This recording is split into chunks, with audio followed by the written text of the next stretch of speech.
आज मी इथे तुमच्यासाठी नॉनव्हेजमध्ये खूप छान आणि सोपी अशी रेसिपी घेऊन आली आहे, जी आपण हॉटेलमध्ये जर खायला गेलो तर आपल्याला भरपूर पैसे द्यावे लागतात. इथे अगदी कमी खर्चात हॉटेलपेक्षाही टेस्टी खूप छान अशी मी रेसिपी घेऊन आलेली आहे. ती समोर कोणती ते व्हिडिओत मी तुम्हाला समोर सांगतेच आहे. त्याआधी तुम्ही जर ही रेसिपी फेसबुकवर बघत असाल तर माझ्या पेजला फॉलो करा आणि यूट्यूबवर बघत असाल तर माझ्या चॅनलला सबस्क्राईब करा. त्याचबरोबर लाईक, शेअर आणि कमेंट नक्की करा आणि व्हिडिओ पूर्ण बघा. हॅलो फ्रेंड्स, मी लतिका, लतिकाच किचनमध्ये तुमचं स्वागत आहे. तर इथे सगळ्यात पहिले आपण इथे बनवतो आहे चिकन कबाब बनवतो आहे, जे आपण हॉटेलमध्ये जर खायला गेलो तर आपल्याला खूप महाग म्हणजे पैसे भरपूर द्यावे लागतात. महाग म्हणता नाही येणार, पण पैसे भरपूर द्यावे लागतात.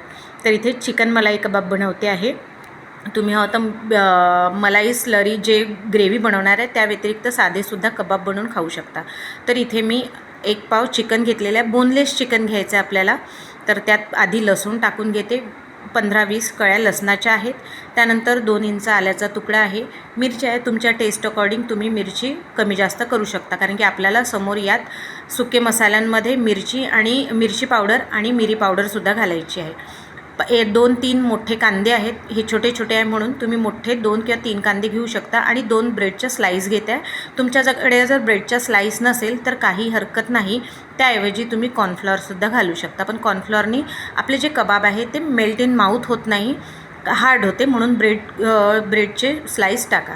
ते छान मिक्सरमधनं बारीक करून काढायचे. माझ्या मोठ्या पॉटमध्ये झालं नाही तर मी छोट्या पॉटमधून पूर्ण बारीक करून केलेलं आहे व्यवस्थित. त्यानंतर इथे थोडीशी हळद घातलेली आहे, मिरची पावडर घातलेला आहे. आपण हिरव्या मिरच्या घातलेल्या आहे म्हणून मिरची पावडर थोडं कमी घालायचं. त्यानंतर धनेजिरे पावडर घातलेला आहे. मीठ चवीनुसार घातलेला आहे आणि काळी मिरी पावडरसुद्धा घातलेली आहे, कारण की इथे तिन्ही तिखट पदार्थ वापरतो आहे आपण. हिरवी मिरची, लाल मिरची पावडर आणि काळी मिरी पावडर, त्यामुळे थोडंसं प्रमाण कमी घ्यायचं, म्हणजे कबाब आपले एकदम तिखट व्हायला नको. त्यानंतर इथे मी अर्ध लिंबू पिळून घेतलं आहे. त्यानंतर कोथिंबीर आणि पुदिन्याचे पानं छान बारीक चॉप करून घातलेले आहेत. पुदिन्याच्या पाण्याने छान चव येते. आता याला काय करायचं, यात तूप घालायचं आहे आपल्याला. साजूक तूप जे येते, तुम्ही तूप नसेल तर बटरसुद्धा वापरू शकता, पण तूप किंवा बटर घातल्याने या कबाबला खूप छान असा सुगंध तर येतो, त्याचबरोबर चवसुद्धा खूप छान येते. चिकनची जी वेगळीच स्मेल येते ती यात येत नाही, खूप छान असे लागतात. तर याला छान मस्त मिक्स करून घ्यायचे आपल्याला. आणि याला आपल्याला 2 पद्धतीने मी तुम्हाला टिक्की करायचं सांगते, एक टिक्की आणि एक स्टिकमध्ये. तर हे सगळं मिक्स झालेलं आहे. आता आपण याला कबाबचे शेप देऊया.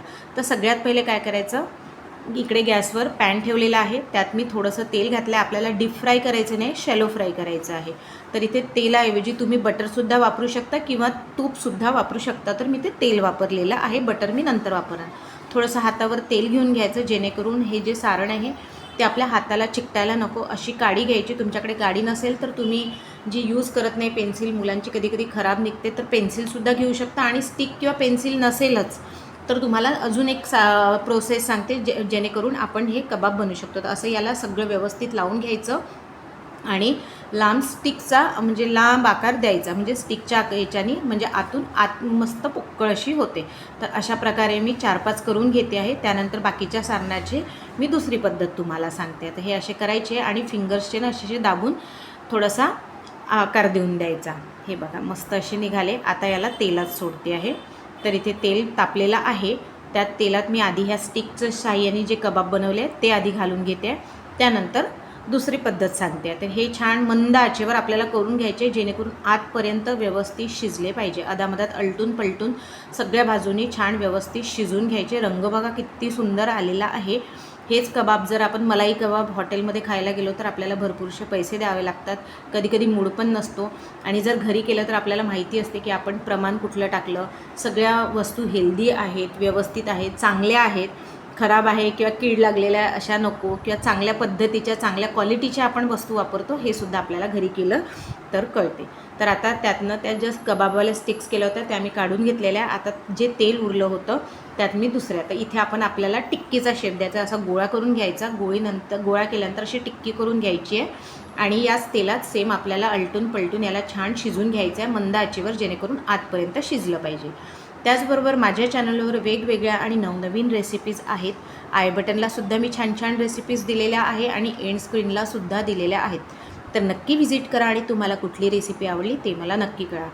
आणि हो, आजची जर रेसिपी तुम्हाला थोडी जरी आवडली असेल ना, तर एक लाईक नक्की करा आणि ही रेसिपी पहिले बनवून बघा आणि मग मला याच रेसिपीच्या याच्यावर येऊन कमेंट करा की खरंच ही रेसिपी छान झाली होती की नाही ते.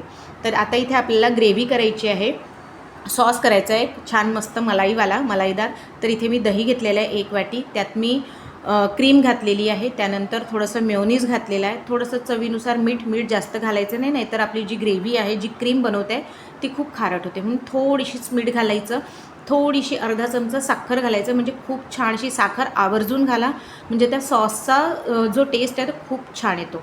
आता ज्या पॅनमध्ये आपण टिक्की वगैरे सगळ्या कबाब फ्राय केले ते कबाब काढून घेतले, त्यात मी बटर घातलेलं आहे, थोडंसं तेल घाला आणि यात मी अर्धा चमचा मिरेपूड घातलेली आहे, ज्यामुळे जे सॉस बनवतो आहे आपण ते खूप छान चवीला छान लागते. आता जे सॉस आपण फेटून घेतलं आहे ते यात घातलेलं आहे, थोडंसं छान व्यवस्थित मिक्स करून घ्यायचं. गॅसची फ्लेम मंदच ठेवायची, आपल्याला फास्ट करायची नाही. सॉस अगदी झटपट बनतो हा, जास्त शिजवायची गरज नाही. तर आता हा छान मिरी पावडर घालून मिक्स करून घेतला, त्यानंतर कोथिंबीर घातलेला आहे, यात पुदिना घालायचा नाही, फक्त कोथिंबीर घालायचा आहे. आपला सॉस रेडी आहे आणि ट्रेमध्ये मी सर्व करते आहे. कबाब ठेवायचे, त्यावर ही सॉस टाकायची आणि एन्जॉय करायचा, खूप मस्त लागतात. एकदा नक्की करा आणि याच व्हिडिओवर येऊन मला नक्की कमेंट करा की ही रेसिपी तुम्हाला कशी वाटली. तर भेटूया पुढल्या रेसिपीत, तोपर्यंत बाय.